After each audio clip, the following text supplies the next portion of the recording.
Okay, so we are still looking at articles regarding predominantly Liverpool-Tottenham game. Carrying on from the previous video, it is still very quiet down in the comments down there. I would like to hear some feedback, of course. Let me know what you think. Anyway, let's have a little look, see what else we can find. It is mainly regarding the Tottenham game. The nasty comments which forced Sadio Mane to delete his Instagram post. Ooh, let's have a look at this one, Just going off subject a minute, guys. I do really want to hear your thoughts and opinions. Don't be afraid to put anything in the comments. I will take everything on board and I will be reading everything. Anyway, the nasty comments which forced Sadio Mane to delete his Instagram post celebrating Liverpool's win versus Spurs. Liverpool fired a warning shot to the rest of the Premier League with their performance at Wembley yesterday.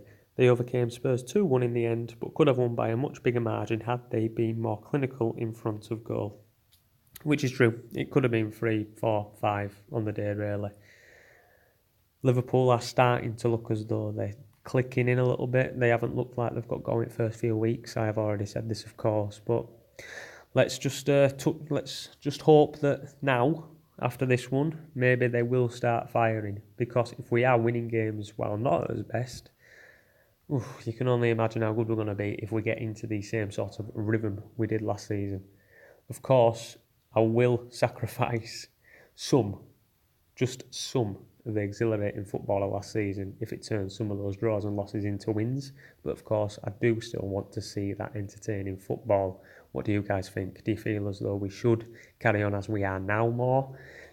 Kind of focusing more on defence and grinding out results as opposed to just trying to blitz teams and leaving ourselves open at the back. Anyway, let's see what the article says. Liverpool were solid as a defensive unit, and as we have come to expect, their front three of Salah, Mane and Firmino were a constant threat going forward. Overall, the Reds put in a really accomplished performance that would have certainly pleased their fans. Given the performance and result, you would expect all the Liverpool players to be universally lauded both by the mainstream media as well as fans online, but surprisingly, that has not quite been the case. It appears Sadio Mane was forced to delete an Instagram post about the game after an army of trolls descended upon his account. The Senegalese forward had numerous nasty insults thrown his way as several people berated his performance. The striker, who had a major hand in creating Liverpool's all-important second goal, was accused of being selfish. It appears that most of the trolls were Egyptian accounts who felt that Mane simply refused to pass the ball to Salah. It is well known that Salah has a huge legion of fans and almost a godlike status back in his own country. Liverpool fans online were perplexed that Mane had to deal with so much nasty criticism after a game which the team had actually won.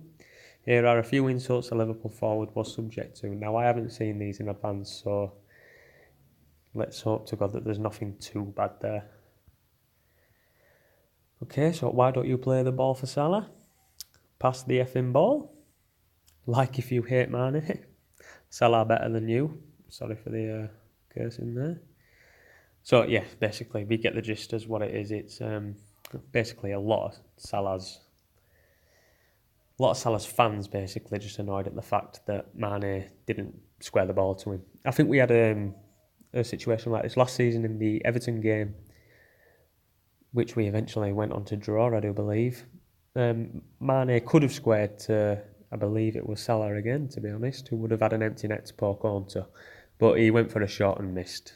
So, but when you're hot, you're hot. So I'll never give a player stick for trying to score, because if you're in a decent enough position and you are good enough, then it's in your mind that you are going to shoot because you want to score. So I can see where some of the fans are coming from, especially if they're Salah fans. They'll want to be seeing their boy putting ball in back at net, especially seeing that with Salah not quite being 100% bang at it this season. But anyway, let's move on.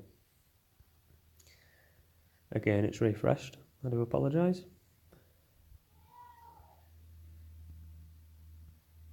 Absolutely brilliant so far. Most Liverpool fans are loving this Stars start to the season.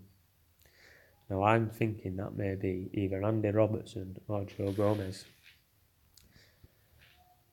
Milner. James Milner was at it again at Wembley Stadium when he won the Man of the Match award for his input in the 2-1 win over Tottenham. The aging midfielder has been at the top of his game for Jurgen Klopp's side, and after reaching the 100 appearance milestone for the club, he's going from strength to strength. And we all know what an instrumental player Milner is to this side. I think I said in the last video that he covered the most ground against Tottenham. He is an absolutely integral part of that midfield at the moment. It's an absolute steal for a free transfer. See, I look at the fastest players in FIFA 19, but I'm kind of finding personally, as I'm getting a little bit older now, I'm sort of losing interest in FIFA, computer games, stuff like that. It's not that I think that they're childish or anything. I think it's just in my own mind, I'm getting a bit past that now. So, sorry if you wanted to see it, but there we go. Liverpool set ridiculous 110-year record with win over Tottenham.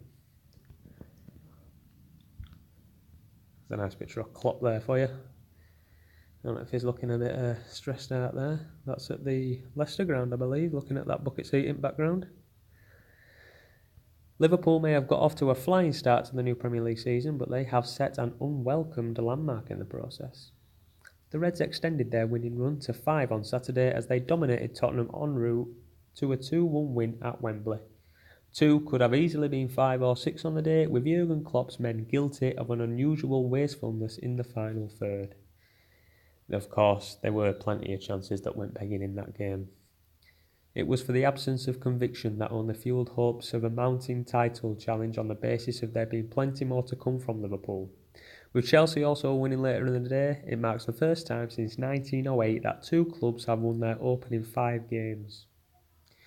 It does, however, also mean Liverpool are the first team in 110 years to win their first 5 games and not boast a place at the top of the Premier League table. Of course, this is about the Chelsea's goal difference. They're 1 in front of us, I do believe it is now, after they give a bit of a spanking to Cardiff. So yeah, I won't say it's so much of an unwelcome record, more than one that somebody's obviously just kept an eye out for. Yeah, Stuart Pearce is a very, he seems to have the inside knowledge at Liverpool. So we'll see what he has to say. Again, James Milner. We should have just called this video the James Milner appreciation video, maybe. Stuart Pearce boldly claimed that Liverpool midfielder James Milner was the best pound-for-pound footballer that the Premier League had ever produced. So without reading everything, we'll go straight to the quote. Milner's a player that's been so underrated. There's a saying in boxing on who is the best pound-for-pound fighter in the world. I think Milner is the best pound-for-pound footballer in the Premier League potentially there has been. I don't think he's been the best footballer by a million miles, but you should throw everything into the mix like professionalism. He's 32 years old now and he's ridiculously low maintenance, and I've never seen one detrimental story about Milner in the papers, which is true. You've never really heard about Milner smoking, cheating on his missus, getting caught doing out naughty, speeding, drink driving. Yeah, Pearce goes on to say he's probably run more than any player that's taken to the pitch over those last 16 years. He's played over 130 games at all age groups for the England national team. And how good would it do for England if he actually did come back out of retirement, came back into the England side? Imagine if they'd have had him at the World Cup. Would we have been better? Would we have been worse? I'll let you guys decide that. At one stage, Manchester City thought he was surplus to requirements and he went to Liverpool. Then all of a sudden he plays a season at left back for Liverpool and he's fantastic there. You just can't keep him down. He will not go under. Again, a free transfer. What was City thinking? I mean, is there any team... I mean, I'm expecting it's mainly Liverpool fans that will be watching or listening to this. But if you are a fan of another club, would you have James Milner at your team? What would you think to having a player like Milner? Is there another player in your side that you think you can compare him to? Personally, for a free transfer, I think it's one of the best bits of business Liverpool have done in years. Absolutely years.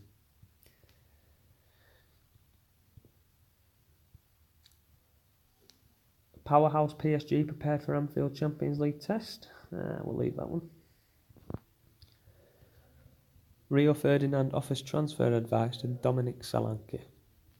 Probably just going to tell him he needs to get out. And of course, that is correct. Liverpool forward Dominic Solanke has been urged to leave the Reds by Rio Ferdinand. Ferdinand went on to say, obviously the players are not good enough for these teams. The young kids like Phil Foden, Ruben Loftus-Cheek and Solanke, who are winning tournaments for England at youth level, if they're good enough, they'll be playing. It's such a lucrative game for these club managers, and their jobs are on the edge every single game, and they want players who are going to win instantly. These players obviously aren't being blooded properly. Players are sitting on the bench now who are £50 million players. The pathway for these young players for the first team is so difficult because of the investment that's going on. Solanke is sitting on the bench at Liverpool. He was sitting on the bench at Chelsea. He has gone to Liverpool for opportunities, and he's not getting that. He has got to get out. If I'm young sitting on the bench or in the stands or not even travelling, I'm banging down the manager's door and asking if I am playing or not. I can actually understand where he's coming from, to be honest. He should have been loaned out, personally. I think they should have got another striker in, loaned Solanke out, seeing how we did at a lesser club. Got a few minutes under his belt, come back next season, see how he's doing. But hey ho, it's not to be. But I do hope we can see more from Solanke, although personally I don't think he has what it takes to play at Liverpool personally. But I'd love to be proved wrong, so Solanke, you're most definitely not going to hear this. But if you do, mate, stick in there, work hard, keep your head down, and hopefully you'll get those minutes, you'll get those games, and you'll get those goals. He does have one, remember, he did score in the Brighton game at the end of last season. Ian Wright pinpoints only problem with Liverpool display against Spurs in glowing verdict.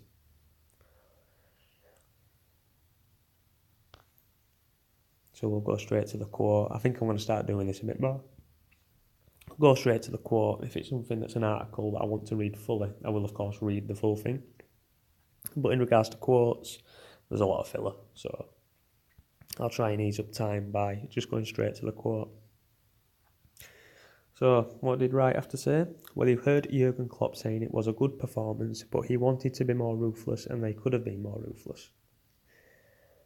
As we saw with the clips there, I'm assuming he means on Match of the Day, how I thought they were quite wasteful. For example, I thought Mane can give this ball a lot earlier. He holds on and holds on. I still think it's a decent chance for Keita, but he doesn't know when he's getting it, and in the end, it's a poor effort. And this, in reference to the clip, is fantastic skill from Salah, fantastic play, and they were so good in the first half. Listening to Pochettino say it was even in the first half, I'm not sure what he meant there. Basically just sounding him out, good lad.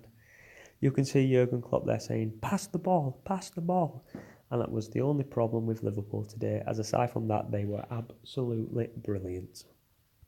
Good to hear that. Klopp has no idea how Liverpool will deal with problems. Rotation, mate. Give Fabinho a chance. Give Fabinho a chance. Should we make that a thing? Give Fabinho a chance. New £18 million Everton signing reveals the 2 times he rejected Liverpool. Oh dear. We're getting rejected by Toffees now. Pochettino says it wasn't Volm's fault for first goal, which probably won't, to be honest. Steven Gerrard confirms attacking starter for Villarreal. That's probably Ryan Kent, isn't it? Alexander-Arnold says Liverpool's tough run gives them the chance to prove themselves. It's nice to hear what the young lads say. Trent Alexander-Arnold, what an inspiration to the younger players.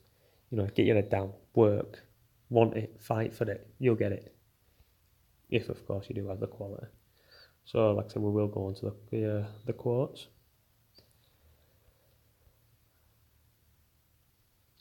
Alexander-Arnold goes on to say, we know it's going to be difficult. We are playing world-class opposition every single game we've got until probably the next internationals. So performing week in and week out is a must, and getting those results that we need to show that we are one of the best teams in Europe. The best teams go out and win, and that's what we have shown today. He's a good player. It's the way he's kicked Klein out of the team. So it's good to see. I don't think we'll ever see Klein again, to be honest. There's an article I've seen there, how Liverpool dismantled Spurs. That's what I'm going to say for next time, as ESPNs are usually quite in-depth, very informative, and usually a very, very, very good read. I'd like us to do that one on the next video together. Like I said, it is very quiet down there, guys. You know, I would like to hear some feedback. If you have anything at all, please let me know. And again, let's look forward to the next video, which there will definitely be, as this is something that I am thoroughly enjoying. But until the next video, you take care, guys. Have a good day. Bye-bye.